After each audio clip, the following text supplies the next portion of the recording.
Hello friends, welcome to knowledge with Sandeep Nagar. आज का आपका टॉपिक है माइक्रोब्स एज बायो फर्टिलाइजर्स। मतलब कि माइक्रोब्स का बायो फर्टिलाइजर के रूप में किस तरीके से यूज करते हैं। बायो फर्टिलाइजर का मतलब है ऐसे लिविंग ऑर्गेनिज्म जो हमारी सॉइल की न्यूट्रिएंट क्वालिटी को इंक्रीज करने में हेल्प करते हैं। तो यहाँ पे इस चैप्टर के अंदर माइक्रोब्स के बारे में पढ़ रहे हैं, इसलिए हम यहाँ पे बायो फर्टिलाइजर के अंदर माइक्रोब्स का किस तरीके से यूज कर रहे हैं, माइक्रोब्स की हेल्प से कैसे अपनी सॉइल की न्यूट्रिएंट क्वालिटी को इंक्रीज कर पाते हैं, इसके बारे में पढ़ेंगे। और वो देखेंगे कौन कौन से जो माइक्रोब्स हैं जो हमारी न्यूट्रिएंट क्वालिटी को इंक्रीज करने में हेल्प करते हैं। तो फर्टिलाइज़र आपके दो टाइप के होते हैं, एक होते हैं आपके बायो फर्टिलाइज़र, एक होते हैं आपके केमिकल फर्टिलाइज़र। केमिकल फर्टिलाइज़र में क्या होता है, नॉर्मल आपका नाइट्रोजन फास्फोरस और पोटाशियम। तो नाइट्रोजन फास्फोरस पोटाशियम के जो खाद जो बीज आता है हमारा नाइट्रोजन के कट्टों के अंदर नाइट्रोजन पाउचेज के अंदर नाइट्रोजन आता है, फास्फोरस आता है, पोटाशियम आता है, जिनको हम क्या काम करते हैं, नॉर्मल तरीके से खेतों में छिड़काव लगाते हैं और वहाँ से अपनी सॉइल की फर्टिलिटी को इंक्रीज करते हैं। बट इसका नुकसान भी होता है। ये क्या काम करता है, ये हमारी सॉइल के अंदर पॉल्यूशन क्रिएट करता है, हमारी सॉइल को प्रदूषित करता है ये। तो आइए देखते हैं आगे। With our present daily life style environment pollution is major cause of concern. तो जो हम डेली लाइफ स्टाइल के अंदर जो एनवायरमेंट का जो पॉल्यूशन, जो हमारा एनवायरमेंट पॉल्यूशन होता जाता रहा है, जो एनवायरमेंट के अंदर पॉल्यूशन फैल रहा है, ये चिंता का एक बड़ा कारण बन रहा है। The use of chemical fertiliser to meet the ever increasing. तो इसके अंदर जो यूज करते हैं हम केमिकल फर्टिलाइजर का यूज करते हैं, वो किस लिए करते हैं केमिकल फर्टिलाइजर का यूज, देखिए आगे। Demand of agriculture produce, agriculture produce को ज़्यादा करने के लिए, एग्रीकल्चर प्रोड्यूस की डिमांड को पूरा करने के लिए हम केमिकल फर्टिलाइजर का यूज करते हैं। Has contributed significantly to this pollution, जो कि एक तरीके से पॉल्यूशन को क्रिएट करने का काम कर रहा है, वहाँ से पॉल्यूशन के लिए महत्वपूर्ण योगदान दे रहा है जो केमिकल फर्टिलाइजर है। Of course we have not realise that there are problems associate with the over use of chemical fertiliser. तो यहाँ से आप रियलाइज कर सकते हैं, हमने रियलाइज किया, अब तक हमने देखा कि जो बहुत सारी प्रॉब्लम्स हैं जो आपकी ओवर यूज करने से, केमिकल फर्टिलाइजर का ज़्यादा यूज करने से बहुत सारी प्रॉब्लम्स एसोसिएट होकर के आई हैं, बहुत सारी प्रॉब्लम्स निकल करके आई हैं। And there is large pressure to switch, और ये केवल एक बड़े प्रेशर के द्वारा स्विच की जा सकती है, मतलब बड़े प्रेशर के द्वारा इनको रोका जा सकता है, कम किया जा सकता है। जो क्या होता है आपका ऑर्गेनिक फार्मिंग। लगातार हम ऑर्गेनिक फार्मिंग एक तरीके से जैविक तरीके से कृषि करेंगे, तो इस तरीके से हम केमिकल फर्टिलाइज़र या फिर अपनी सॉइल को पॉल्यूटिंग होने से बचा सकते हैं। ऑर्गेनिक फार्मिंग के अंदर हम नॉर्मली बायो फर्टिलाइज़र का यूज करते हैं। तो आइए अब देखते हैं वो कौन कौन से बायो फर्टिलाइज़र हैं, इनके एग्जाम्पल्स के बारे में पढ़ते हैं। तो बायो फर्टिलाइज़र का आपको यहाँ पे डेफिनेशन दी हुई है, ये है bio fertiliser are organism, bio fertiliser ऐसे ऑर्गेनिज्म हैं that enrich the nutrient quality of soil, जो कि हमारी सॉइल की न्यूट्रिएंट क्वालिटी को, हमारी सॉइल की पोषक मात्रा को इंक्रीज करने में हेल्प करते हैं, उसको इनरिच करते हैं, उसको बढ़ाते हैं। The main source of bio fertiliser are bacteria. जो मेन सोर्स हैं बायो फर्टिलाइजर के अंदर, उसमें बैक्टीरिया शामिल हैं, फंगी शामिल है, फंजाई शामिल है, और इसके साथ साथ आपका साइनोबैक्टीरिया शामिल है। साइनोबैक्टीरिया जो होता है वो आपका ब्लू ग्रीन एल्गी होता है, तो साइनोबैक्टीरिया ब्लू ग्रीन एल्गी भी इसके अंदर शामिल का। You have studied about the nodules on the root of leguminous plants formed by symbiotic association of rhizobium. तो यहाँ पे आपका जो एग्जाम्पल दिया हुआ है, राइजोबियम एक बैक्टीरिया होता है जो कि ल्यूमिनस प्लांट की रूट के साथ में सिम्बायोटिक एसोसिएशन में रहता है। सिम्बायोटिक एसोसिएशन का मीन है इसकी, ये प्लांट की रूट हो गई हमारे पास में, इस प्लांट की रूट के साथ में यहाँ पे बिल्कुल इसके साथ में जुड़ के रहेगा। और जो ये बैक्टीरिया क्या काम करेंगे, ये प्लांट इनके लिए भोजन प्रोवाइड करेंगे और ये बैक्टीरिया इनके लिए नाइट्रोजन को फिक्स करके प्लांट को देंगे। तो क्या होता है, ये इसके बारे में आपने पढ़ाई होगा। तो ये these bacteria fix atmospheric nitrogen into organic form. ये बैक्टीरिया क्या काम करते हैं, जो राइजोबियम बैक्टीरिया है, ये नाइट्रोजन को फिक्स करके ऑर्गेनिक फॉर्म में कन्वर्ट करके फिर प्लांट उनको एब्जॉर्ब कर पाता है। प्लांट डायरेक्ट नाइट्रोजन को कभी भी एब्जॉर्ब नहीं कर सकता। प्लांट जब वो ऑर्गेनिक फॉर्म में नाइट्रोजन होगी तभी उसको प्लांट एब्जॉर्ब कर पाता है। तो डायरेक्ट फॉर्म को प्लांट एब्जॉर्ब नहीं कर पाता है। तो ये जो बैक्टीरिया होते हैं ये क्या काम करते हैं, इस नाइट्रोजन को अमोनिया की फॉर्म में कन्वर्ट कर देते हैं, या फिर इसको अमोनिया की फॉर्म में कन्वर्ट करेंगे, या फिर इसको नाइट्रोजन ऑक्साइड की फॉर्म में कन्वर्ट करेंगे। ठीक है, तो तब प्लांट नाइट्रोजन ऑक्साइड को या फिर अमोनिया को प्लांट एब्जॉर्ब कर सकता है, बट डायरेक्ट नाइट्रोजन को प्लांट एब्जॉर्ब नहीं कर सकता। Which is used by plant as nutrient, और प्लांट फिर उसे न्यूट्रिएंट के रूप में यूज कर सकता है नाइट्रोजन को फिक्स होने के बाद में। Other bacteria can fix atmospheric nitrogen while free living in soil, और जो दूसरे बैक्टीरिया हैं वो सॉइल के अंदर फ्री लिविंग रहेंगे। ये तो एसोसिएट होकर रह रही हैं, एसोसिएट का मतलब यहाँ पे एक साथ इनके साथ जुड़ के रह रही हैं। बट जो अदर बैक्टीरिया होंगे वो फ्री लिविंग होंगे, इनके आसपास रहेंगे, बिल्कुल इनसे जुड़ के नहीं रहेंगे, इनके आसपास रहेंगे। तो वो फ्री लिविंग रहेंगे, और फ्री लिविंग होकर के वो क्या काम करेंगे, वो आसपास की नाइट्रोजन को फिक्स करेंगे, जिसको प्लांट एब्जॉर्ब कर पाएगा और प्लांट उसे न्यूट्रिएंट के रूप में यूज कर पाएगा।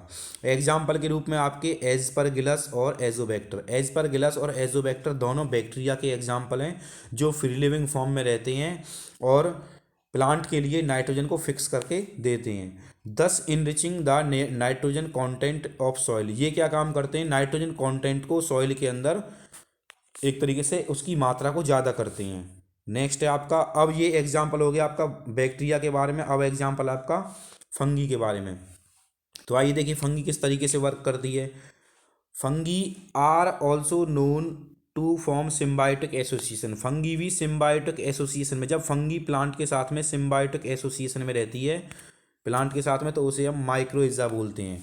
तो यहाँ पे क्या होता है, यहाँ पे हमारे पास में ये प्लांट है और ये प्लांट की रूट है, ये प्लांट की रूट है। तो यहाँ पे क्या होगा, ये प्लांट की रूट बस इतनी रहेगी, और फंगी जो होगी वो बहुत एक बड़े बड़े एरिया में अपने हाईपी एक स्ट्रक्चर के थ्रू दूर दूर तक के एरिया को इस तरीके से कवर कर लेगी फंगी।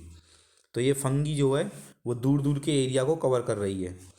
तो इससे क्या होगा, यहाँ से क्या हेल्प मिलेगी फंगी से प्लांट को, तो ये सिम्बायोटिक एसोसिएशन में रहते हैं। प्लांट क्या काम करते हैं, प्लांट फंगी को भोजन देने का काम करते हैं।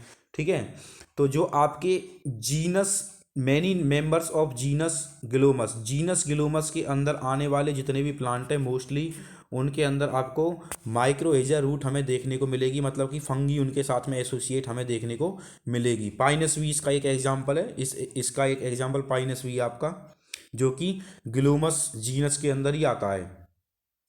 The fungal symbiotic in these association absorb phosphorus, तो फंगी क्या काम करती है यहाँ से, जो फंगी सिम्बाइट फंगी वाला जो पार्ट है वो फॉस्फोरस को एब्जॉर्ब करेगा सॉइल से और उसे पास कर देगा प्लांट तक।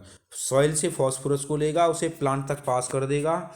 Plant having such associate so other benefit also, और प्लांट क्या काम करता है, प्लांट और भी बहुत सारे बेनिफिट इस एसोसिएशन से लेता है। तो ये क्या काम कर रहा है भाई, प्लांट जो है, प्लांट की रूट केवल थोड़े से में फैली हुई है, तो प्लांट की रूट अपने आसपास के एरिया के फॉस्फोरस को ही तो एब्जर्व कर सकती हैं, बट ये रूट की जो हाइपी हैं इसकी, सॉरी फंजाई की जो हाइपी है, जो फंगी की हाइपी है, दूर दूर तक फैली हुई हैं। तो दूर दूर तक की दूर दूर तक के फॉस्फोरस को ये एब्जॉर्ब करके प्लांट को ट्रांसफ़र कर देंगे, प्लांट को पास कर देंगे।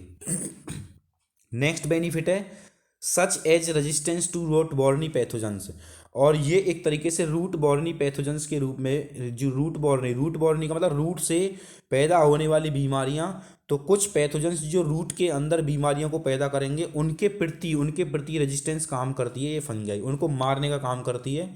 तो जब यहाँ पे रूट के साथ में फंगी होगी तो वहाँ से रूट में कोई भी पैथोजन इनको बीमार नहीं कर सकता, पैथोजन कोई भी डिसीज नहीं फैला सकता यहाँ पे।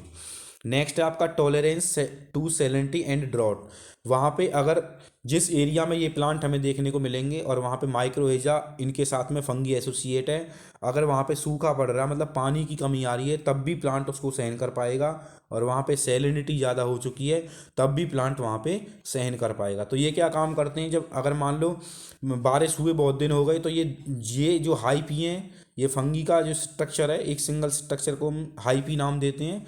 तो ये हाइपी दूर दूर तक फैले हुए होते हैं और ये हाइपी दूर दूर से पानी को एब्जॉर्ब करके प्लांट को प्रोवाइड करते हैं। And an overall increase in plant growth and development. और इस तरीके से प्लांट की ओवरऑल इंक्रीज करने में भी, प्लांट की ग्रोथ करने में और डेवलपमेंट करने में भी हेल्प करती है। तो ये फंगी है आपकी, जो कि एक तरीके से बायो फर्टिलाइजर के रूप में यूज की जा रही है प्लांट के लिए। एक तरीके से हमारी सॉइल को फर्टिलिटी प्रोवाइड कर रही है, मतलब प्लांट को एक तरीके से बहुत ज़्यादा बेनिफिट दे रहे हैं ये। Can you tell what advantage the fungus drive from this association. तो अब आप यहाँ से बता सकते हैं कि जो आपकी फंगी जो होती है उससे, जो एसोसिएशन में जो फंगी है उससे क्या बेनिफिट होता है, क्या एडवांटेज है, तो इसके बारे में अब आप बता सकते हो। नेक्स्ट है आपका, तो इसके बारे में क्या कह सकते हैं आप। नेक्स्ट है आपका साइनोबैक्टीरिया। साइनोबैक्टीरिया को हम ब्लू ग्रीन एल्गी भी बोलते हैं। और आपको पता है जो साइनोबैक्टीरिया होता है वो ऑटोट्रॉपिक होता है, क्योंकि इसके पास में ग्रीन पिगमेंट क्लोरोफिल है, इसलिए ये अपना भोजन खुद बना पाता है। तो ये ऑटोट्रॉपिक माइक्रोब्स है, widely distributed in aquatic and terrestrial environment of many of which can fix atmospheric nitrogen. ये हमें टेरेस्ट्रियल एनवायरनमेंट में भी देखने को मिलेगा, मतलब ज़मीन पे भी हमें देखने को मिलेगा, और एक्वेटिक एनवायरनमेंट मतलब जल के अंदर भी हमें देखने को मिलेगा। और ये दोनों जगह पे क्या काम कराते हैं, ये दोनों जगह पे हमारे एटमॉस्फेरिक नाइट्रोजन को फिक्स कराते हैं, और उस एटमॉस्फेरिक नाइट्रोजन का यूज फिर प्लांट आसानी से कर पाते हैं। तो इसमें जो साइनोबैक्टीरिया के एग्जाम्पल आपके एनाबिना, ये साइनोबैक्टीरिया का एग्जाम्पल है। नोस्टोक साइनोबैक्टीरिया का एग्जाम्पल है आपका। ऑस्लिटोरिया ये भी साइनोबैक्टीरिया का एग्जाम्पल है, ईटीसी।